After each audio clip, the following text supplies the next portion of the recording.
اعوذ باللہ من الشیطان الرجیم بسم اللہ الرحمن الرحیم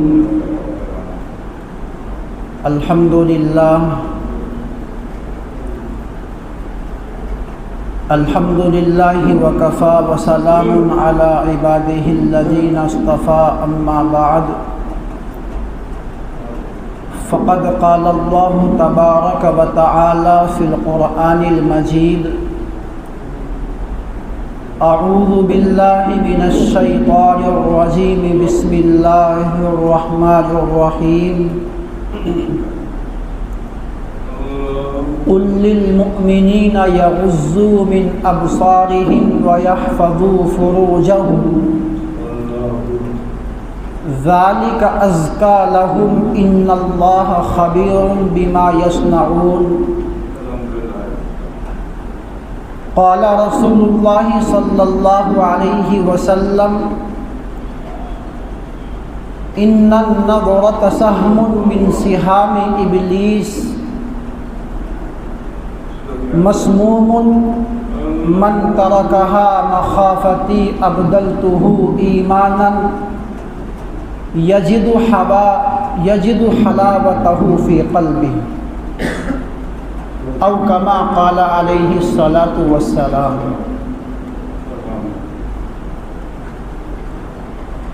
بزرگان محترم، عزیزان گرامی، اللہ تبارک و تعالی نے انسان کو پیدا فرمایا اور انسان کے اوپر طرح طرح کی نعمتوں کی بارش فرمائی۔ سب سے بڑی نعمت تو انسان کا خود اس کا وجود ہے، اس لیے کہ انسان پر ایک ایسا وقت گزرا ہے جب کہ وہ ایک ناقابل ذکر شے تھا، یعنی انسان کا کوئی ذکر نہیں کیا کرتا تھا۔ پھر اللہ نے اس کو دیکھتا ہوا، سنتا ہوا، چلتا ہوا انسان بنایا، اس کو آنکھیں عطا کی گئی، ان آنکھوں میں بینائی کو رکھا گیا، انسان کو کان عطا کیے گئے، کانوں میں قوت سماعت کو رکھا گیا، انسان کو زبان عطا کی گئی، قوت گویائی سے انسان کو نوازا گیا۔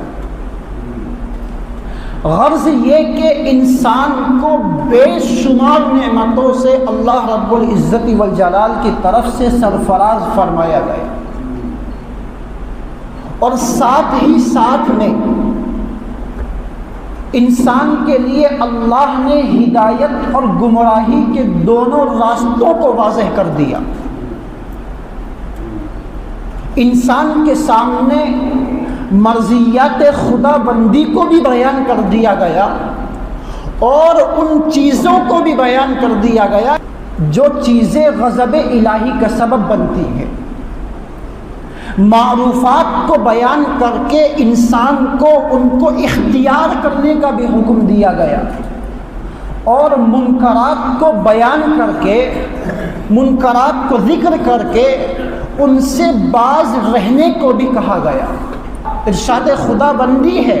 قرآن کریم میں اللہ رب العزت والجلال بیان فرماتے ہیں وَهَدَيْنَاهُ النَّجْدَيْنِ، ہم نے انسان کے سامنے دونوں راستوں کو بیان کر دیا،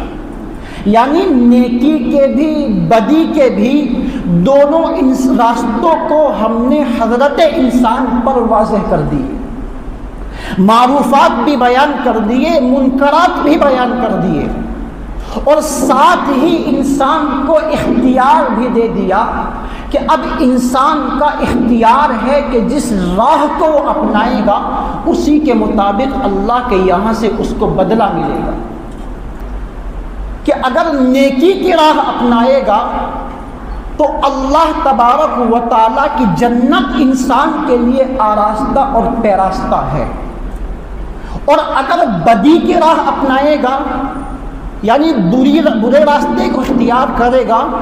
تو پھر اللہ کی جہنم کا عذاب بھی اپنی ہولناکیوں اور شدت کے ساتھ انسان کے لیے تیار ہے۔ تو میرے بھائیو، انسان کے سامنے ہدایت اور گمراہی کے واضح ہو جانے کے بعد اور ان کا انجام جان لینے کے بعد ایک عقل مند انسان کا کام یہی ہوتا ہے، ایک سچے اور صاف انسان کا یہی کام ہوتا ہے کہ وہ نیکی کی راہ کو اختیار کر کے اللہ کی رضا کو اور جنت کے پروانے کو حاصل کر دے، اور اپنے آپ کو منکرات سے بچا کر، برائیوں سے بچا کر اپنے آپ کو جہنم کے عذاب سے بچا لے اور غضب الہی سے بچا لے۔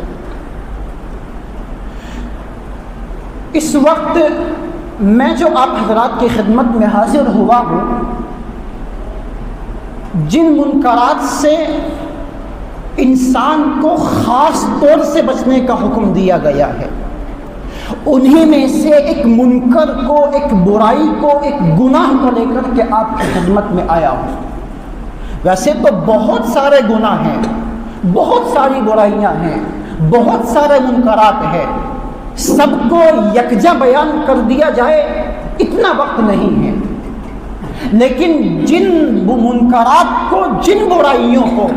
خاص طور سے اللہ نے قرآن کریم کے اندر بیان فرمایا، ان میں سے ایک گناہ، ایک منکر، ایک برائی، ایک بدی آج وہ ہے کہ جس نے ہمارے معاشرے میں جنم لے رکھا ہے اور ایک وبا کی طرح وہ پھیلتی چلی جا رہی ہے، اور وہ منکر، وہ گناہ، وہ برائی ہے بد نگاہی اور بد نظری کا گناہ۔ کیا ہے؟ بد نظری اور بد نگاہی کا گناہ۔ میرے بھائیو، بد نظری صرف گناہ ہی نہیں ہے، بلکہ یہ گناہ کبیرہ ہے، اور قرآن کریم کے اندر نظر کی حفاظت کا تاکیدی حکم ہے، مردوں کو الگ مخاطب کر کے اس حکم کو دیا گیا اور عورتوں کو الگ مخاطب کر کے اس فرمان الہی کو سنایا گیا۔ مگر افسوس کی بات یہ ہے، حیرت کی بات یہ ہے اور تعجب کی بات یہ ہے کہ اس گناہ کے اوپر اتنا تاکیدی حکم ہونے کے باوجود آج اس بد نظری کے گناہ کا تصور تک مٹتا چلا جا رہا ہے۔ اس بد نظری کے گناہ کو گناہ کی فہرست سے خارج کر دیا گیا ہے، اور اس کو بے باکی کے ساتھ دھڑلے سے اس گناہ کو کیا جا رہا ہے۔ اور حد تو یہ ہے کہ نسل نو، یعنی جو نوجوان نسل ہے، جو آج کی 15+ عمر رکھنے والی جو نوجوان نسل ہے، اس کو اس بات کا احساس تک باقی نہیں رہا ہے کہ بد نظری بھی کوئی مذموم اور کوئی گناہ کی چیز ہوتی ہے۔ اس کے دنیاوی اور اخروی بہت سے مہلک نقصانات ہیں، اس بات کا بھی آج کی نسل نو کو احساس تک نہیں رہا ہے۔ جبکہ میرے بھائیوں، یہ بد نظری کا گناہ کہ جس کو احادیث کے اندر ابلیس کا زہریلا تیر قرار دیا گیا ہے، شیطان کا زہریلا تیر قرار دیا گیا ہے، آج وہ ہمارے معاشرے میں وبا کی طرح پھیلتا جا رہا ہے، اور خاص طور سے نوجوان طبقہ اس کی گرفت میں ہے، اس کی پکڑ میں ہے۔ آپ ذرا نوجوانوں کی زندگی کو اٹھا کر کے دیکھو،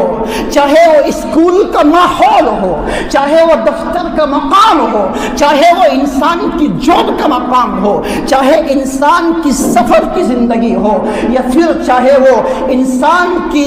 گلیوں کی بازاروں کی زندگی ہو، کوئی بھی جگہ اس بد نظری اور بد نگاہی کے گناہ سے محفوظ نہیں ہے۔ مخلوط نظام کے تحت چلنے والی بڑی بڑی فیکٹریاں ہو یا بڑے بڑے کارخانے ہو، کوئی بھی جگہ اس مرض سے آج پاک نہیں ہے میرے بھائیوں۔ جبکہ قرآن کریم کے اندر اس بد نظری کے گناہ کو اتنی تاکید اور اہمیت کے ساتھ بیان کیا گیا۔ آؤ میں آپ کو بتاتا چلوں کس طرح سے کتنی تاکید کے ساتھ اور کتنی اہمیت کے ساتھ اس بد نظری کے گناہ کو اللہ نے قرآن میں بیان فرمایا۔ قرآن کریم کا یہ عام اسلوب ہے، عام طریقہ رہا ہے کہ جب بھی وہ کسی فرمان الہی کا اعلان کرتا ہے تو وہ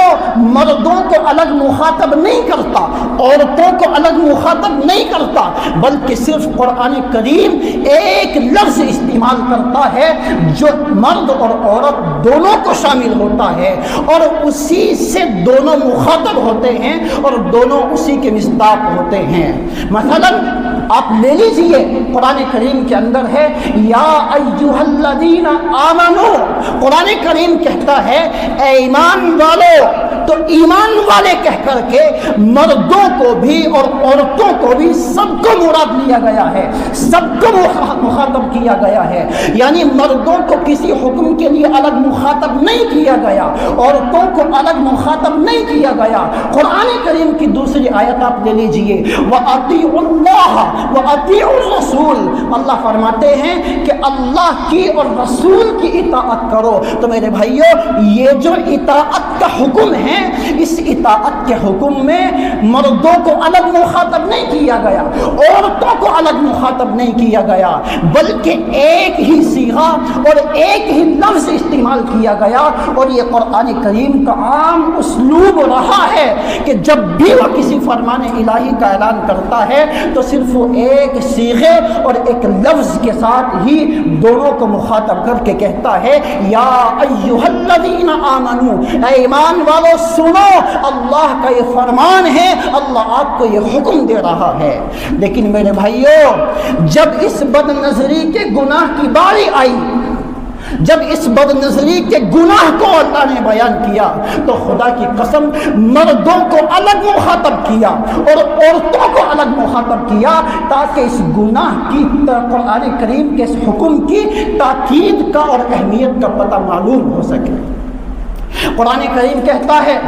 مردوں کو الگ مخاطب کیا، کہا قل للمؤمنین یغضوا من ابصارہم ویحفظوا فروجہم، مومن مردوں سے کہہ دو کہ وہ اپنی نگاہوں کو نیچی رکھے اور اپنی شرمگاہوں کی حفاظت کرے، ان کے لیے یہ پاکیزہ ترین طریقہ ہے۔ میرے بھائیو، عورتوں کو الگ کہا گیا وقل للمؤمنات یغضضن من ابصارہن ویحفظن فروجہن، مومن عورتوں سے کہہ دو کہ وہ اپنی نگاہوں کی حفاظت کرے اور اپنی شرمگاہوں کی حفاظت کرے۔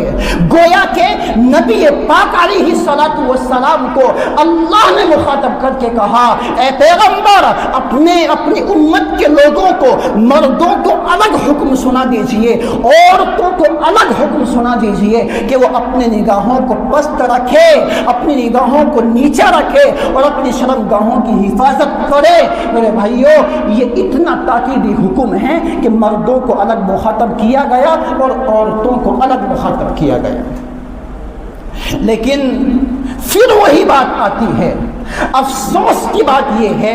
اور حیرت کی بات یہ ہے کہ قرآن کریم تو اس بات کا اہتمام کر رہا ہے کہ وہ مومن مردوں کو الگ حکم دے رہا ہے اور مومن عورتوں کو، مومنہ عورتوں کو الگ حکم دے رہا ہے، لیکن میرے بھائیوں، قرآن پاک نے تو مومن مرد ہو یا عورت ہو سب کو الگ الگ حکم دیا اس گناہ سے بچنے کا، لیکن ہم دونوں ہی مومن مرد ہو یا عورت اس حکم کی خلاف ورزی پر کمر بستہ ہو گئے۔ آپ عورتوں کی زندگی کو اٹھا کر کے دیکھیے، نوجوان لڑکی کی زندگی کو اٹھا کر کے دیکھیے، نوجوان عورت کی زندگی کو اٹھا کر کے دیکھیے کہ جب تک وہ اپنے گھر کے اندر موجود رہتی ہے اس کو میک اپ کا کوئی پتہ نہیں ہوتا، اس کو بننے سنورنے کا کوئی احساس نہیں ہوتا، اس کو سنگار کا کوئی پتہ نہیں چلتا، لیکن جب اس کی باری گھر سے نکلنے کی آتی ہے، کسی فنکشن میں جانے کی باری آتی ہے، کسی